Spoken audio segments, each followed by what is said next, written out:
It started with a leak, small, technical, almost invisible. But within hours, it turned into one of the most significant intelligence revelations of the year. According to sources in Kyiv's defense establishment, Ukrainian analysts have uncovered what they describe as a concealed financial and logistical corridor linking Moscow directly to North Korean suppliers. The value of the transactions, traced through a chain of intermediaries across Asia and the Middle East, is estimated at $1.5 billion. Officially, neither side acknowledges its existence. Unofficially, the data speaks for itself. According to documents reviewed by Ukrainian intelligence, the network operated through a series of shadow consortia, companies with no digital presence, registered in jurisdictions where transparency laws are minimal. These firms, experts say, served as conduits for sanctioned goods, ammunition, spare parts, and dual-use technologies disguised as agricultural and industrial components. The transfers were structured to appear routine, but the pattern, repetition of identical cargo weights, consistent routing through the same small ports, synchronized insurance codes, revealed a deeper design. By now, the discovery has set off quiet alarm across multiple capitals. Western intelligence agencies have been briefed, though none have issued statements. They're still verifying how deep this goes, said one European security official familiar with the situation. But the structure is sophisticated, it's not a black market chain, it's an institutionalized system. That distinction matters. What Kyiv claims to have found is not smuggling in the traditional sense, it's infrastructure. In the course of a single day, Ukrainian investigators reportedly mapped more than 100 transactions linking Russian state-linked entities to North Korean intermediaries operating through Chinese and Middle Eastern freight hubs. According to the findings, the flow of goods was disguised under the category of industrial components and non-lethal materials, but the volumes and frequencies correspond precisely with Russia's battlefield shortages. It's a logistical heartbeat, said one defense analyst in Kyiv. Once you trace the rhythm, you see where the oxygen is coming from. Officially, Moscow continues to deny any military cooperation with Pyongyang, citing adherence to international sanctions. Yet, according to Ukrainian intelligence sources, digital signatures found in shipping manifests indicate coordination at a level that would be impossible without state approval. The shipments, they claim, were insured through entities with direct ties to Russia's Ministry of Industry and Trade, using currencies outside the SWIFT network, primarily yuan, dirhams, and even cryptocurrency transfers recorded through offshore exchanges. In analytical circles, this operation is being described as one of the most complex sanction evasion architectures ever uncovered. The logistics do not run through a single route, but through multiple, blind corridors, maritime shipments from Nampo to minor Chinese ports, overland routes through Central Asia, and air cargo via third-party charter companies registered under neutral flags. The entire system, according to experts, has been designed to remain one step ahead of regulators by exploiting jurisdictional gaps. For Kyiv, the revelation serves two purposes: exposure and pressure. Exposure, to demonstrate that Russia's ability to sustain its military campaign relies on illicit external support. Pressure, to compel Western partners to tighten enforcement across shipping and finance. This is not about one country violating sanctions, said a Ukrainian security official. It's about a network that has been allowed to exist in plain sight because it was invisible by design. Meanwhile, in Moscow, the reaction has been muted but tense. State media avoids direct reference to the Ukrainian findings, framing the story as disinformation intended to justify further Western escalation. However, insiders in the Russian economic ministries reportedly held an emergency session to review foreign trade vulnerability, an unusual phrase that analysts interpret as acknowledgement without admission. They know the exposure is real, said one former intelligence officer. The question is how much of it the world will be allowed to see. In expert communities across Asia, attention has shifted to North Korea's role. The scale of financial movement, over $1 billion in under 12 months, suggests not occasional trade but systemic cooperation. This is industrial diplomacy, remarked a South Korean analyst. Pyongyang is not just selling ammunition, it's buying political relevance. What makes the situation more delicate, observers note, is that the corridor appears to involve entities operating within nations officially neutral in the conflict. That means potential diplomatic fallout, not just for Russia and North Korea, but for the intermediaries who made the bridge possible. It's the hidden architecture of modern sanctions warfare, explained a European trade expert. A conflict fought not with soldiers, but with invoices. As the information circulates, Kyiv's intelligence services are preparing to release further documentation. For now, the evidence remains classified, shared only with select Western allies. Yet, the implications are already rippling through global markets, with security analysts warning that this revelation could trigger a new wave of scrutiny on financial networks long considered untouchable. And though neither Moscow nor Pyongyang has spoken publicly, one fact is no longer deniable: the hidden lifeline that kept Russia supplied may soon become the chain that exposes it. Perhaps it is worth watching closely what follows, because behind every shipment, every shell, and every silent transaction lies a map of the war few have seen, but many have enabled. By this point, the revelation had moved beyond intelligence briefings. It was beginning to reshape the diplomatic landscape. According to individuals familiar with Western assessments, the evidence shared by Ukraine has been verified through at least two independent monitoring systems, one maritime, one financial. Both confirm the same pattern: a steady flow of sanctioned materials moving along disguised commercial routes connecting Pyongyang to Moscow. In the language of intelligence, it is called structured plausibility, an operation so carefully layered that every individual element appears legal, while the totality reveals illegality by design. In analytical circles, the scale of the network is staggering.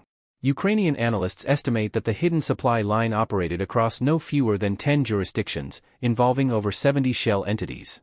These entities registered under neutral or friendly flags, paying local taxes, signing legal contracts, and presenting paperwork that passed every inspection.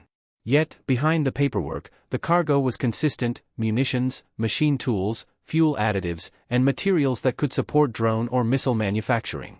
"It's not a black market, it's a gray infrastructure," explained one European official briefed on the findings. "Everything looks normal until you realize all the normalities point in one direction: war." According to Ukrainian data, the key to the system lies in its modularity. Each layer of the chain, insurance, freight, customs, certification, is handled by a different intermediary. This allows plausible deniability at every stage. A company in Hong Kong certifies goods as industrial equipment, a forwarder in Dubai relabels them as agricultural machinery, a shipper in the Caspian transfers them to a Russian port under development assistance. No single entity breaks the law. Yet the result is a direct supply route from a sanctioned state to a sanctioned war machine. Officially, both Russia and North Korea dismiss the claims. Moscow describes the report as an act of information warfare, while Pyongyang has called it an imperialist fabrication. However, in private diplomatic exchanges, several countries that appear in the Ukrainian documentation are now quietly seeking legal counsel. "No one wants to be seen as complicit," said one trade lawyer in Singapore.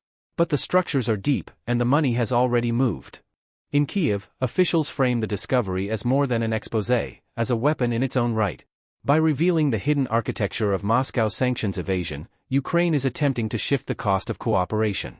"Every government that looks away becomes a stakeholder," said a Ukrainian defense analyst. "We are forcing them to choose between convenience and credibility." At this stage, Western reaction remains measured but deliberate. Financial intelligence units in the United States and the European Union have begun tracing associated transactions, focusing on shipping insurance and currency flows. The priority, according to insiders, is not confrontation but containment, to close the loopholes before they can be replicated elsewhere. "This is a template, not a one-off," explained one senior European investigator. "If Moscow built this network, others will study it. The architecture of evasion spreads faster than sanctions themselves." Meanwhile, in Moscow, the tone of internal communications has shifted to urgency. The Ministry of Industry and Trade has reportedly ordered a reassessment of logistical resilience, an unusual phrase that insiders interpret as a search for replacement routes. "They're moving money and contracts before the system collapses," said a person with knowledge of Russian trade operations. "Once the network is visible, it's no longer safe." For Pyongyang, the exposure is both risk and opportunity. On one hand, the operation's discovery jeopardizes its access to hard currency. On the other, it elevates North Korea's role from marginal participant to indispensable partner. "They've just proven their relevance," observed a South Korean intelligence analyst. "By being caught, they confirm their value." In the meantime, global reaction divides along familiar lines. Western allies discuss enforcement. Neutral states discuss distance. And Russia's remaining partners discuss silence. According to regional observers, even Beijing has privately expressed concern over reputational risk, signaling unease about how close the operation came to China's commercial jurisdiction. The Kremlin, experts say, cannot afford that discomfort to grow. The financial trail tells its own story. Investigators have traced large-volume currency exchanges conducted outside the SWIFT system, with transactions routed through cryptocurrency wallets and secondary clearinghouses in the Middle East. Some of these wallets, according to Ukrainian cybersecurity units, were linked to earlier networks used for sanctioned oil transfers. The digital fingerprints are the same. It's the same machinery, said one Ukrainian cyber analyst. Only the cargo has changed, from barrels to bullets. For the moment, the full scope of the operation remains undisclosed. Kyiv's intelligence service has confirmed that further evidence is being prepared for release in cooperation with Western partners. Yet the structure of the message is already clear. What Ukraine has done is not merely expose a secret supply line, it has illuminated an entire ecosystem of complicity, a marketplace for war hidden within the architecture of global commerce. As one senior European diplomat put it, this is not just about who shipped the weapons. It's about who looked away while they moved. And beneath that observation lies the most unsettling question now circulating among policymakers: how many of these routes still exist, unseen, unspoken, and waiting to be discovered? Because if this was one line worth $1.5 billion, logic suggests there are others, darker, quieter, and still untouched. By now, the revelation had evolved from scandal into strategy. What began as a single leak was expanding into a new front in the information war, one fought not with weapons or propaganda, but with data. According to officials in Kyiv's Security and Defense Council, the exposure of Moscow's North Korean supply network was never intended solely as a revelation. It was a calculated maneuver designed to dismantle the system from within by turning visibility into vulnerability. They built secrecy into infrastructure, one Ukrainian analyst explained. We're using transparency as a weapon. The new intelligence focuses not on the transactions themselves, but on the intermediaries, the silent architecture that allowed the network to exist. According to documents reviewed by several Western intelligence services, at least 5 logistics clusters across Central and Southeast Asia handled components of the operation without acknowledging their connection to either Moscow or Pyongyang. They were fragments of a system, said one European investigator. Each saw only its own reflection. In expert circles, this approach is being called distributed illegality, a model where accountability disappears in diffusion. No company, bank, or port ever violated a sanction outright. But collectively, they formed the infrastructure of evasion. It's what happens when global trade becomes too complex for morality to follow, observed one academic researcher. According to the data, the network's financial spine ran through a series of offshore clearinghouses based in the Persian Gulf, where cryptocurrency and traditional banking intersect in opaque hybrid systems. From there, funds move through a chain of conversion points, yuan to dirhams, dirhams to digital tokens, tokens back to rubles. Each exchange diluted traceability, creating the illusion of lawful commerce. You're not following the money, said one cyberfinance expert, you're following the shadows it leaves. Inside Moscow, the exposure has triggered quiet panic among those closest to the operation. Sources familiar with Russian trade ministries describe controlled compartmentalization, an internal scramble to separate state-backed projects from networks that might be compromised. They are erasing trails faster than they can be found, said one Western intelligence liaison. But you can't erase what's already in the archive. Meanwhile, Pyongyang's behavior suggests foreknowledge of the leak. According to South Korean defense analysts, North Korea abruptly recalled several trade representatives from neighboring countries in recent days, citing security adjustments. Those individuals, according to intercepted communications, had been instrumental in coordinating financial transfers and falsifying export documentation. The withdrawals are widely interpreted as damage control. They know the structure is collapsing, one regional source said. They're moving to contain the exposure before it reaches the leadership level. In the international arena, the discovery has ignited a subtle shift in tone. The United Nations Sanctions Committee, often paralyzed by geopolitical divisions, has begun privately reviewing data provided by Ukraine and its allies. Officials describe it as a reassessment of enforcement capacity, a bureaucratic phrase that conceals the gravity of what is being discussed. If verified, the network could implicate entities operating under the jurisdiction of states that previously positioned themselves as neutral. The diplomatic fallout, according to one European official, could reshape the definition of neutrality itself. Western financial institutions are also reacting quietly. Several banks in Asia and the Middle East have initiated internal reviews of their compliance departments. Publicly, they maintain silence; privately, they are severing ties. They're choosing disappearance over scandal, said a trade compliance consultant. It's cleaner that way. In analytical communities, the event is already being described as a watershed, the first time that a wartime supply chain has been mapped in real time through open source and financial forensics. It's a new form of deterrence, remarked one defense economist. Exposure replaces escalation. The implication is profound. By revealing the hidden arteries of Moscow's logistics, Ukraine has transformed intelligence into a form of strategic containment. Inside Russia, however, the pressure is mounting. Internal correspondence obtained by Western agencies reportedly shows senior officials warning that the country's supply resilience has been compromised.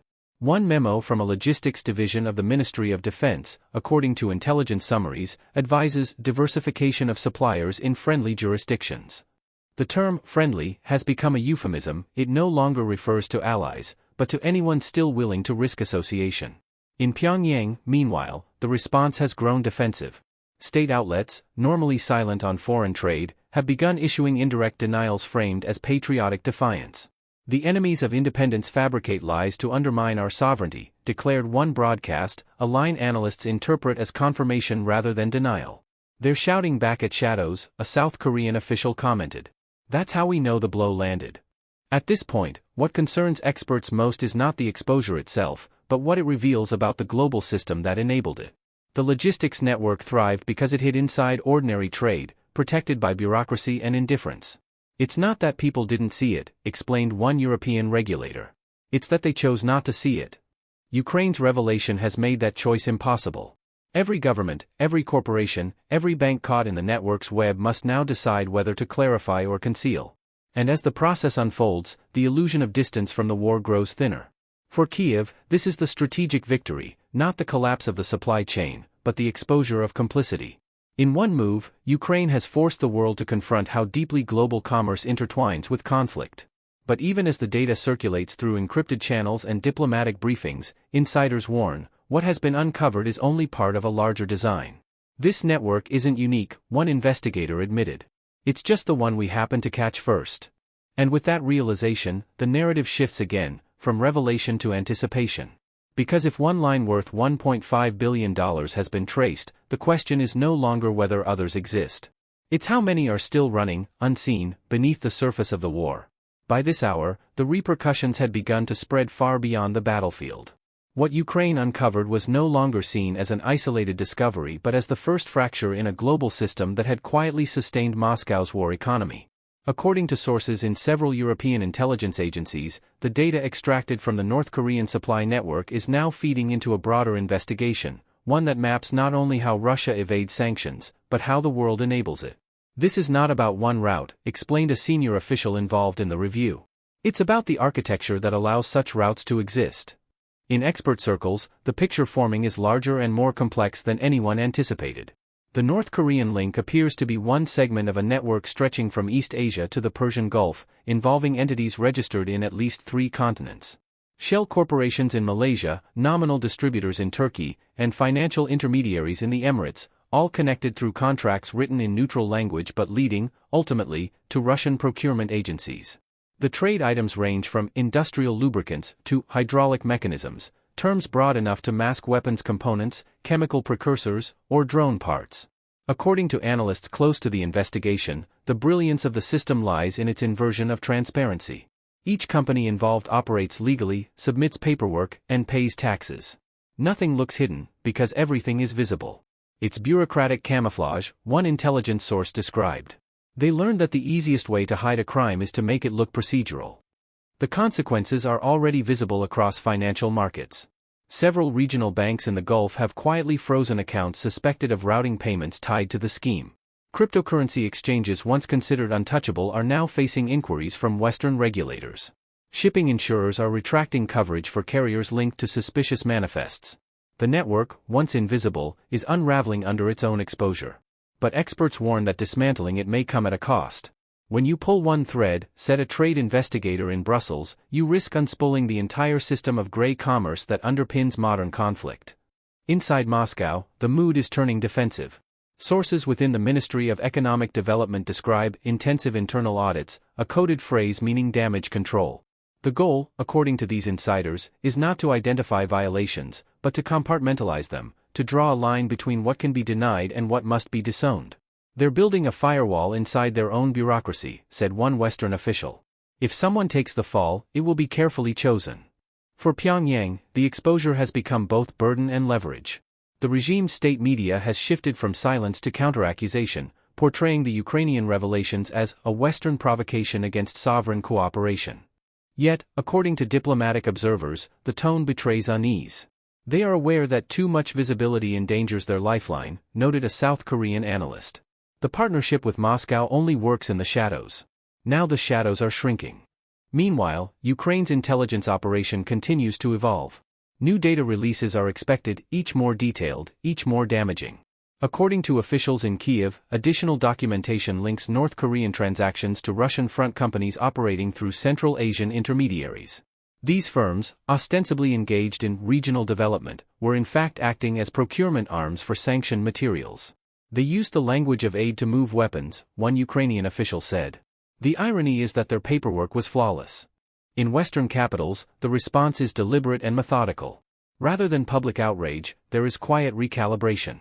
Sanctions are being rewritten to close gaps that the network exploited. Financial regulators are extending monitoring beyond direct transactions, into associated logistics and insurance flows. This is a systemic update, said one European trade official. Every layer of compliance is being rewritten in real time. But not all reactions are uniform. Several governments in Asia, now implicated indirectly through the use of their ports or registries, have adopted a stance of careful ambiguity, acknowledging concerns, promising investigations, but avoiding clear statements. Analysts interpret this as an attempt to preserve neutrality while buying time. They understand the exposure will widen, said a senior intelligence liaison. Each admission now creates precedent for the next. Inside Russia, economic insiders describe a growing sense of isolation. The network that once provided quiet stability has turned into a liability. International partners are retreating, contracts are being voided, and payment routes are drying up. The supply lines are not yet severed, but they are constricting. Every day of silence adds pressure, said one logistics analyst. When trust is gone, the entire system slows to a crawl. In the broader geopolitical arena, the discovery is reshaping perceptions of the war itself. For months, Russia has projected an image of resilience under sanctions, a narrative of self-sufficiency and adaptation. Ukraine's findings dismantle that illusion. They reveal a machine dependent not on domestic innovation, but on the global margins of legality. This changes the story, noted a senior European diplomat. The war is no longer just about territory. It's about how the international economy sustains aggression. And yet, the most striking aspect of the revelation lies not in the money or the munitions, but in the silence that follows. Neither Moscow nor Pyongyang, nor their intermediaries, has issued any substantive rebuttal. The quiet, experts say, is strategic. When you deny everything, you keep the world arguing, explained one intelligence analyst. When you say nothing, you make them doubt what they know. Still, the silence is beginning to crack. In private briefings across NATO and the European Union, officials now speak of a post-exposure phase, a period in which the revelation becomes leverage. Kyiv has achieved what it sought, proof that Russia's war machine is not self-reliant but externally sustained. The next step, insiders suggest, will be to use that proof to isolate Moscow further, not through confrontation, but through accountability. In the words of one senior Ukrainian official, we are not cutting their supply lines. We are making them radioactive. But as the evidence spreads and the networks collapse, another, quieter question emerges within intelligence circles, one that lingers even as the details multiply. If this was the hidden corridor to North Korea, who built the others? Because no system this intricate exists in isolation. And no shadow stands alone. By this stage, the revelation had transformed into something larger than an investigation. It had become a mirror, reflecting the shape of the war beneath the surface, the architecture of global complicity that had sustained it. The North Korean corridor was gone, its structure collapsing under exposure, but the silence it left behind was more telling than any admission. According to sources in Kyiv's intelligence community, the objective had been reached, not simply to sever a supply line, but to demonstrate how invisible wars are fought through visible systems. They called it a secret, one official remarked. But it was hidden in plain sight. Across diplomatic circles, the tone has shifted from disbelief to unease. Western governments now speak less about enforcement and more about vulnerability. The Ukrainian data forced a reckoning, a realization that sanctions, once seen as walls, are in fact porous structures built on trust.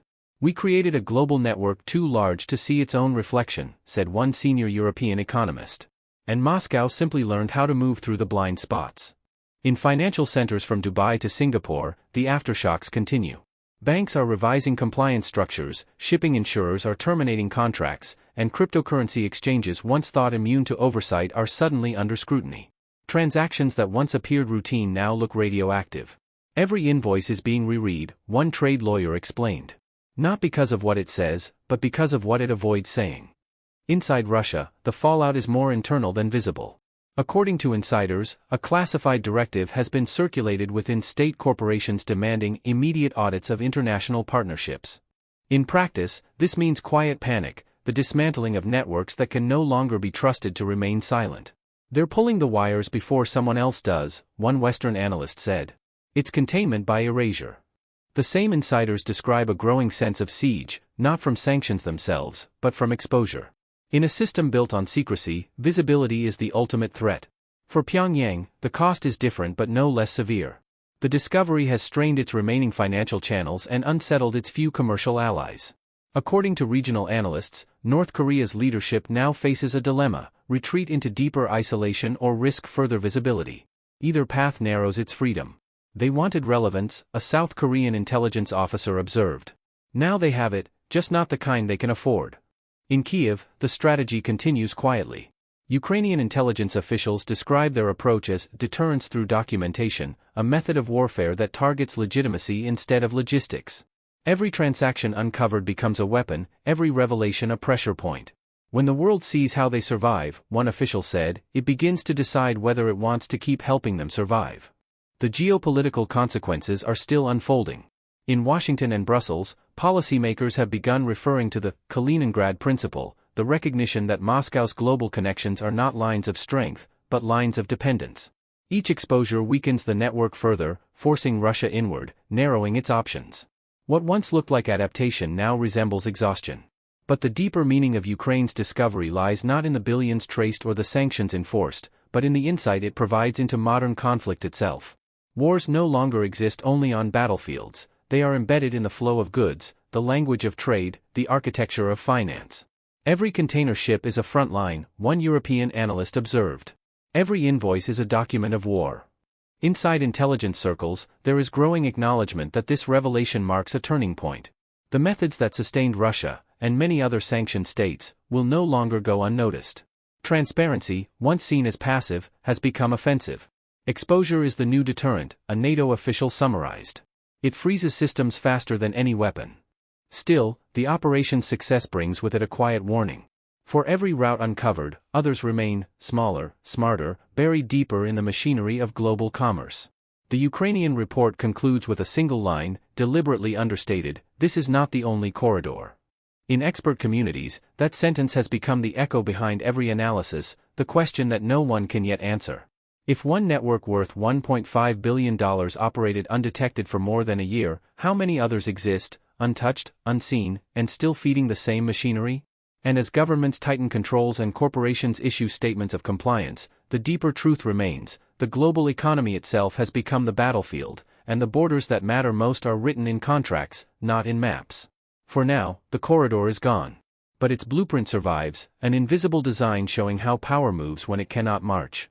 According to one Ukrainian official familiar with the investigation, we didn't just find their route. We found their method. Perhaps that is the true revelation of this day, that in a world built on networks, control is never lost in a single collapse. It erodes silently, transaction by transaction, until all that remains is exposure. And somewhere between that exposure and silence, the new form of warfare has already begun.